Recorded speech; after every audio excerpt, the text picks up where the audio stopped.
Greetings, one and all. This is my little film about the Last Supper. Yesterday I went to the Royal Academy and saw the original of this painting. Obviously, it's a copy of Leonardo da Vinci's Last Supper, and da Vinci's one is in Italy, obviously. And this one has more colour, but it was taken or painted originally near the time that Da Vinci's had first been put up. So it's supposed to be a very good rendition of what it originally looked like. And he came to England a long time ago, was in the Royal Academy for a long time, went to Oxford for many years, and is now back at the Royal Academy. And I think the colour symbolism is amazing. And it was just good to be able to see it for what it really is. Now, many of you know about Gurdjieff and his take on what the Last Supper is, which you can find out about in J.G. Bennett's talk about the Last Supper. I believe it's available online in various places. So I'm just going to go through who's who. So we've got over here, starting from this end,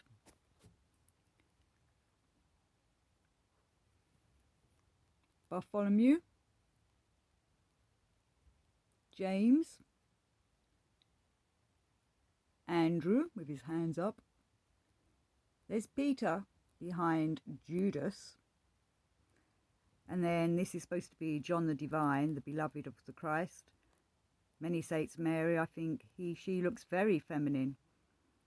Possibly is Mary. And then there's all this talk about how in the they're supposed to have their hands together. But as you can see here, Christ's hand is there, and Mary's, John's hands, are together. They're held together, which is an interesting piece. And then we've got obviously the Christ, Thomas, James, Philip looking adoringly at Christ, which is why I always thought this was John the Divine, but I've been told that this is definitely Philip. And we have over here Matthew, Thaddeus, and Simon. So Christ is just announced.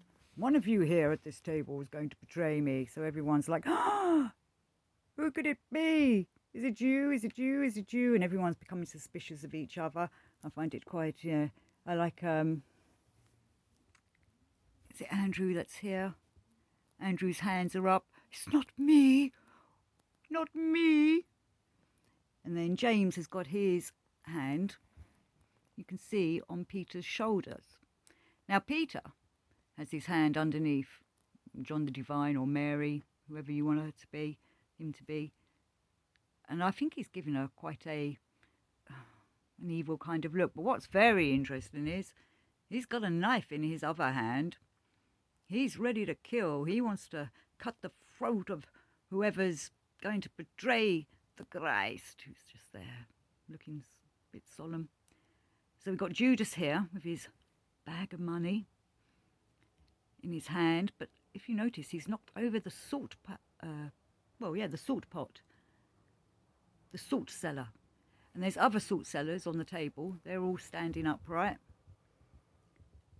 The only one that's knocked over is the one that's by Judas. And as those of us in the alchemical knowledge know that salt is a very important part of our alchemical transformation. And of course it is crystalline. We're trying to crystallize ourselves. So I think that's quite an important thing to notice in this. You know, Da Vinci understood the esoteric side of things. And then there's all these people discussing about Mary and Jesus. I've been told, or used to be told, that they had their hands together. But we can see here, she's got her hands clasped in quite a thoughtful pose, really. Or he, John the Divine, whoever you think it is. And Christ, he's got his hand outwards, going outwards, but downwards. And Judas is reflecting that same position. But he's also noticing what's going on between Peter and John the Divine, the beloved. Thomas, finger upwards for heaven, for the divine source. James, and I do like his top, and I like the colour of it, and he's quite a handsome looking man in there. It's as if he's not quite holding the other two back, but he's definitely in some kind of ready to say something quite defensive mode, where these three at the other end are like, well, who can it be? It's not I.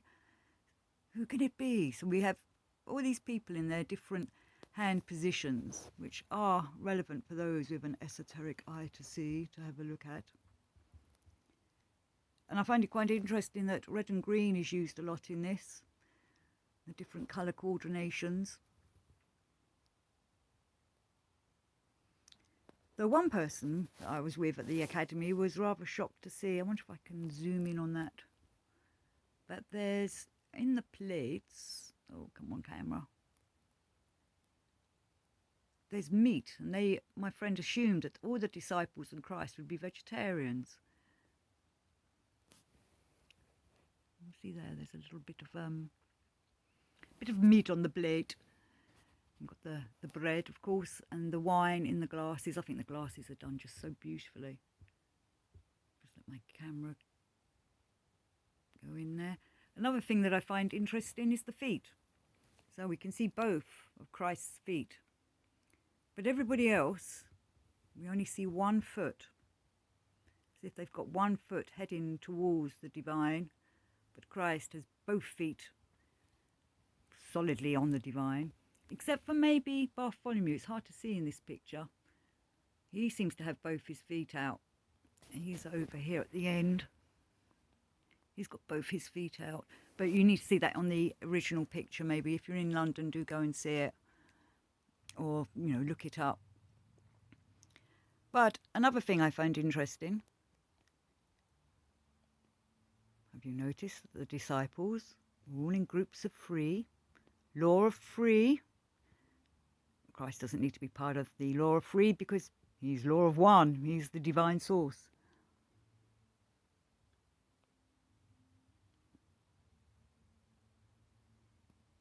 So I just thought you might find this painting very interesting, especially on this Easter weekend that I'm putting this up.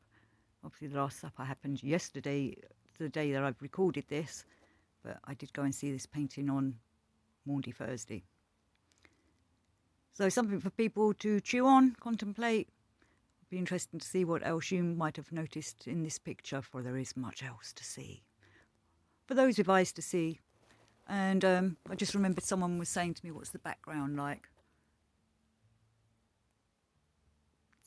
Wonderful Da Vinci background. Obviously this is a copy. Kind of like the Mona Lisa. Lots of mountains, trees, and the river. The river is very important in esoterica. So,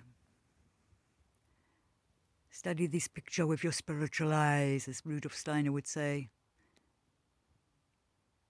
Thank you for watching. Happy Easter. Don't eat too many chocolate eggs.